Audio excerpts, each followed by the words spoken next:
We go now to our Mozambique market update, and Caprazine Hunguana of FNB, he's the Asset and Liability Manager at Mozambique. He's on the line. Good morning, Caprazine. Let's start with what we call the MZN and the performance in March. The MZN has been under pressure from February till the mid of March due to large oil imports as well as normal imports by wholesalers for the coming quarter. But towards the end of March, we saw that pressure coming off the MZN, and it's now stable in the levels of 31.25 to the dollar, and we expect that to remain stable over the next 2 to 3 weeks.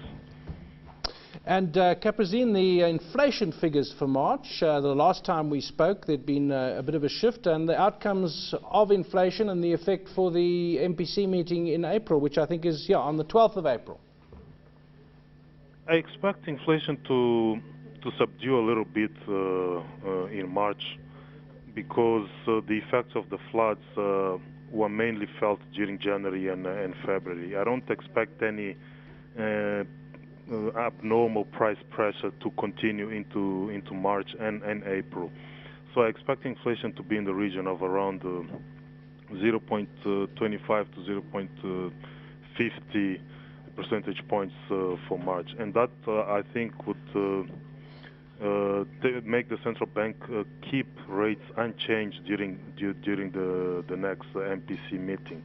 And also, on the other hand, we have seen commodity prices, especially for maize, rice and wheat, remaining stable during the month, and in fact coming down a little bit for maize and wheat, though there's been a 1% rise in the price of rough rice.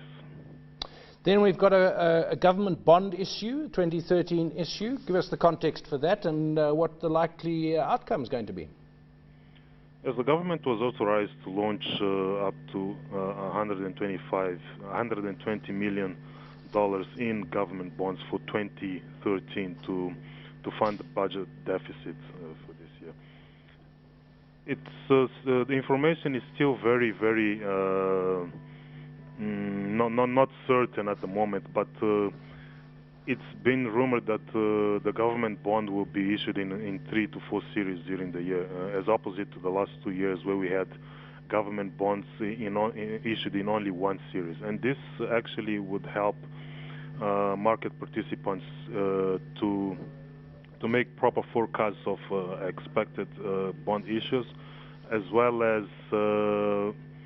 if they manage to issue different terms, that would allow the market to have a better yield curve for the MZN in the coming months.